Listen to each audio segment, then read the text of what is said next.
మనకి 4 వేదాలు, వేదాంగాలు, ఉపవేదాలు, ఉపనిషత్తులు, 18 స్మృతులు, 18 సిద్ధాంతాలు, 18 పురాణాలు, పర్సనాలిటీస్ లైక్ సుబ్రహ్మణ్యం, నారద, ఇంద్ర, వరుణ, వాయు, జీవులు, Kamadhenu, Kalpavriksha, Syamantakamani, character like Rama, philosopher like Krishna, దశావతారాలు, యుగాలు, మన్వంతరాలు, కల్పం. మన శ్లోకాలు, స్తోత్రాలు కాంప్లెక్స్ రిథమిక్ ప్యాటర్న్స్ లో ఉంటాయి. ఉదాహరణకు జటాకటాహ సంభ్రమం భ్రమన్నిలింప నిర్జరి విలోల వీచి వల్లరి విరాజమానమూర్ధని ధగ ధగ ధగ జ్వలల్ల లాట పట్టపావకే కిషోర చంద్రశేఖరి ప్రతిక్షణమ్మమ. మన దేశంలో 5th సెంచరీలోనే నలంద యూనివర్సిటీ ఉంది. 24 కిలోమీటర్ల విస్తీర్ణంలో 2000కు పైగా ఆచార్యులతో, 300 ఉపన్యాస కేంద్రాలతో, 10,000కు పైగా విద్యార్థులతో 90 లక్షల గ్రంథాలుండేవి మిత్రమా. చైనీస్ ట్రావెలర్ హ్యాన్సంగ్ తన గ్రంథంలో పేర్కొన్నట్టు ఇప్పుడున్న China, Tibet, Turkey, Indonesia, Malaysia, Korea మొదలైన దేశాల నుంచి వచ్చి విద్యను అభ్యసించేవారు ఇక్కడ. యూనివర్సిటీ ఆఫ్ మాంచెస్టర్ 2007లో Indian predator Newton discovery by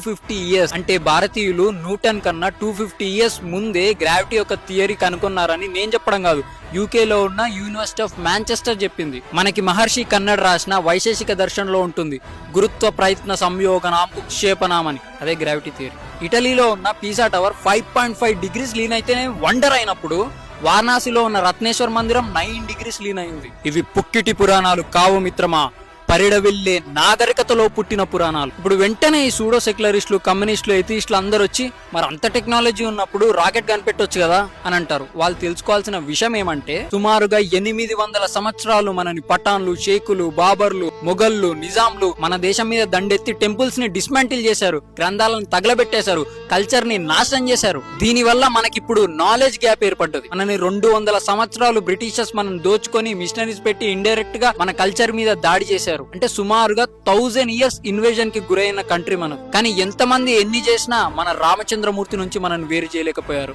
ఈ రోజుకి మన దేశం సనాతన ధర్మ పునాదుల పైనే ఉన్నది. నాకు గర్వంగా ఉంది పితృవాక్య పరిపాలకుడైన నా శ్రీరామచంద్రమూర్తి పుట్టిన దేశంలో పుట్టినందుకు. నాకు గర్వంగా ఉంది భగవద్గీతను ప్రపంచానికి బోధించిన నా శ్రీకృష్ణ పరమాత్మ పుట్టిన దేశంలో పుట్టినందుకు. నాకు గర్వంగా ఉంది ఈ దేశ వారసత్వ సంపదకు నేను వారసుడినైనందుకు. నాకు గర్వంగా ఉంది ఈ విశ్వానికే గురువు అయిన విశ్వ గురువుకి నేను వారసుడినైనందుకు. భారత్ మాతాకి జై.